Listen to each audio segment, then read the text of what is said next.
Welcome to Not Milk Never Milk. Subscribe if you're lactose intolerant. You start by ensuring you have your Pubg credentials and the linked provider credentials ready. Once done, backup progress. Note your UID, email, and take screenshots. Now open the game, navigate to Settings, then Account, and select Linked Accounts. This step shows which services are marked as your home connection. It's where you begin the removal.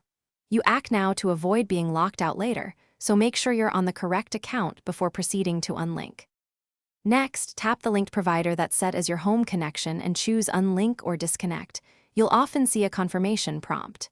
If the in-game option is grayed out, open the provider's account security page, Google, Facebook, or Apple, and revoke Pubg app permissions directly.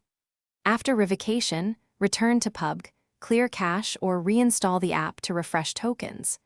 Make sure to re-log in only to the account you want retained. This prevents accident. Finally, restart the game and verify the home connection is gone under linked accounts. You should see either no link or your intended account only. If unlinking still fails, immediately change the linked provider password and revoke all active sessions, then repeat the revoke and restart sequence. As a last resort, contact Pubg support with your UID, timestamps, and screenshots showing the problem. This helps support detach the home connections safely. Keep your account details handy to expedite. Thanks for watching. If this was helpful, leave a like and consider subscribing. See you next time.